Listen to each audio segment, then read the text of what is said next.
So in film school, we had to do a lot of exercises with refilming certain scenes from movies, discussing scripts. American Beauty was one of those films. However, is it still worth a watch today? Let's find out.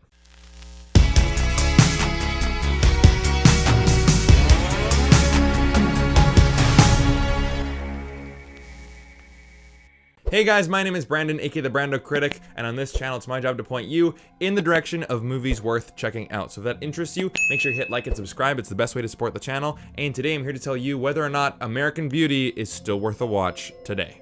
So in American Beauty, we have Lester Burnham, played by Kevin Spacey, a media executive who is going through a midlife crisis.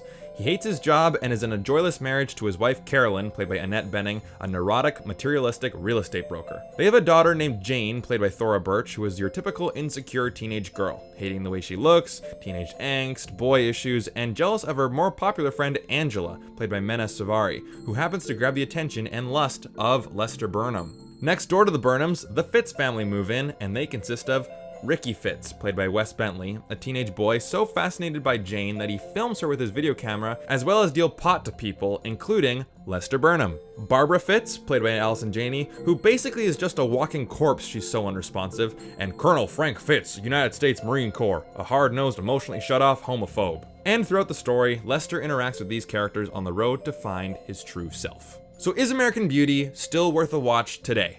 Absolutely. I think this is a perfect movie.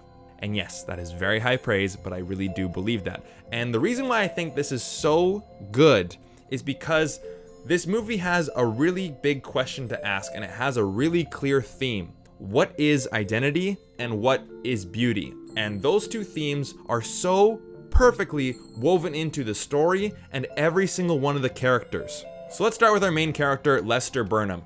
Great performance by Kevin Spacey. He really did deserve that Oscar. He was fantastic in this movie. And not only was he extremely funny in the role, but you can definitely see his body language change throughout the film when his identity crisis, he's going through the motions, he's trying to find his true self. You can start to see that his physical performance changed as well. And I get it, he's lifting weights throughout the movie, so he does get more jacked throughout the film. But that's one thing I noticed too. It's not just his vocal performance, it's not just his mannerisms, but it's his body language gradually changes throughout the movie, which is just fantastic. And he's a character who just is sick and tired of putting on a front for people. He's just so sick and tired of putting on a show, putting on a mask, and just being a certain way for the sake of appearing a certain way. He is just sick and tired of trying to act it's all bullshit to him. He just wants to find his true purpose in life. He wants to find his true self again because he feels like he's been lost. He feels like he's been dead for so long, and it's more of a reawakening. And that's really endearing. So endearing, in fact, that even though, and again, this is perfect casting, isn't it? That Lester Burnham is lusting after his daughter's best friend. Morally, according to society, that's wrong, but he's still an endearing character. And I understand that if you watch this movie and you can't really get past the fact that Kevin Spacey, it's very similar to real life. I understand that, but I'm able to kind of separate that. I realize that this is just a movie, and it shows you this. And again, I'm not making any friends by saying this, but sexual drive, men are slaves to it. Lust and sexual energy are some of the biggest motivating factors for men, period. Any guy can relate to me on this. But he's married to Carolyn, his wife, the real estate broker, and she is extremely neurotic and materialistic. And just from a guy, she's just the worst, right? And the moment where I realized that, oh my God, I hate this woman, is when she's talking with her daughter in the film, and the daughter's like, I don't really want to have a Kodak moment here, Mom. And she just slaps her across the face and says, you spoiled little brat, look what all you have. And she goes right for the material. She goes, I didn't even have my own house growing up. We lived in a duplex. Like, oh my God, lady. But she is reliant on appearances. She believes that that is the main source of value, right? As soon as her daughter walks out, are you trying to be unattractive, honey? And she's, more concerned about the couch than actually getting intimate with her husband. She is more materialistic. She is looking for that quick fix. She's not looking for actual real change. She's looking outside to try to fix her problems. That's why she starts to flirt with the more successful real estate broker. She's trying to fire guns. She is just on her own path, and she doesn't even want to go inside. And that carries over to the daughter, Jane. She is surrounded by people who think that someone's value is based on appearance. Not only is her mother like that, but her best friend Angela is like that, right? She's like the hot girl in school and she knows it, right? So she wants to be a model and she's just, she's soaking in that attention that, oh yeah, I know that guys jerk off thinking about me. Like, that's a good thing because I want to be a model, and you know what? Like, appearance, at least I'm not ugly. And because of that, she is self-conscious about her body, right? She's looking into getting a boob job. She just hates the way she looks. But then she meets Ricky.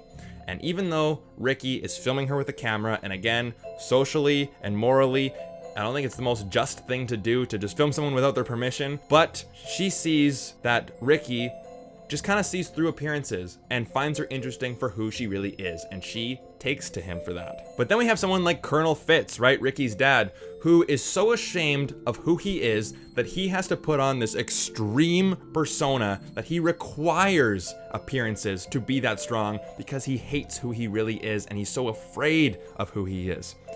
No spoilers. No spoilers. But then we get to Ricky, right? And he seems to have the answer when it comes to identity and beauty because he has a video camera, and I see that as kind of like a superpower, like an X-ray vision where he can just see through all the bullshit that people are portraying into the world to see what people really are and who people really are. And because of that, he is so rock solid, confident, and so comfortable in his own skin. Yes, we can talk about how society says that if you film someone without their permission, it's morally wrong and it's creepy, and he's a bit of a weirdo, right? He does seem like a bit of an oddball, but that's a trait that I'm envious of, dude, that he is so comfortable in his own skin that he does not care what anyone else thinks of him. That's a very envious trait, dude. But you have all of those characters woven into the theme of the movie, which is what is identity and what is beauty. And encompassing that is the whole idea of the American dream. Was it worth it? And I get it, I'm Canadian, but I'm still gonna talk about it, right? This film asks the question, is the American dream worth it, right? The whole, if you come to America, you work hard, you're gonna get the big house with the white picket fence, you're gonna get the puppy, you're gonna have a great life if you work hard, and you're gonna have the family. Were we lied to?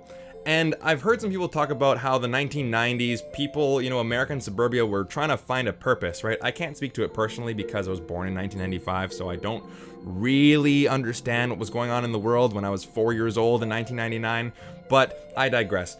This movie does a really great job to portray that these characters live in a void, dull wasteland, right? When the movie starts and it shows that aerial shot of the town, all the trees are dead, all the houses are in one row, and it feels like a very dull, joyless, lifeless environment. And all these characters are trying to find their identity and trying to find beauty in life in this vast wasteland, if it will, even though it's just suburbia. And hell, I live in suburbia and I like it, and I believe that it's a great place to raise your kids, but this film does a great job of portraying it as a place where people are lost. So that's the overall story and the characters, but the execution of this movie, my God, this is every film schooler's wet dream, right? The cinematography, the music, the sound design, the lighting, the composition of the shots, it's all just fantastic. And I love the subtlety of it too, right? Especially with the cinematography. And we're showing that, Lester feels like he's in a prison. So what do? Of course, we talk about how everyone thinks he's a loser and how he's lost, but there's little subtle shots like this one where it shows him on a computer screen where there's a bunch of lines, but it looks like he's in prison. But then there's another shot like this where he's out with Ricky and he's free, but he's going back to his wife and he's going back into prison. Or earlier in the movie when he's talking with his boss, the cinematography really shows the character dynamics at that point in the story, right? Lester is a loser and the boss has all the power, so we will shoot the shots like this. But later on, when it's basically the same scene, but moving forward in Lester's reawakening, he has more power. He feels a lot more self-worthy, confident, and he has that self-worth. Well, then we're gonna show Lester Burnham to have more power, and then the boss has less power, right? It's basically the same scene, but the camera angles show how the characters are evolving in this vast wasteland of suburbia. It's so subtle, but it really, really works. Now, I get it. When I'm talking about themes of beauty and of identity and the American dream and the whole meta aspect of the movie and the whole subtleties of cinematography, I can understand where some general audiences will see that and go like, that just seems like a bunch of film school nonsense crap, right? Like, I want to watch Avengers, I want to watch The Dark Knight, I want to watch Star Wars, I just want to shut my brain off and watch a fun movie. I don't want to think about my life, I don't want to think about all these meta, giant, bigger themes, and I get that, right? No one wants to watch a pretentious movie. But I would argue that American Beauty is very, very accessible to general audiences because it is about a suburban family, and all these characters feel real. Not only is it funny, but it's also heartfelt and emotional. You have this really deep, complex story shown to us in a very simple, accessible way. That's why I think American Beauty is a 5 out of 5 motion picture. It's not just some pretentious film student's vanity project, right? This is a well-told, well-executed, very well thought out, well-acted, well-shot, well-made overall movie, and I can't recommend it enough. American Beauty is one of my favorites, and I really do believe that this movie is perfect. So anyways, guys, tell me what you guys thought of American Beauty down in the comment section down below. I'd love to hear your thoughts. And if you're new here and you want to see more videos just like this one, then definitely hit like and subscribe. It's the best way to support the channel. So thank you guys so much in advance, and thank you guys so much for watching. Take care.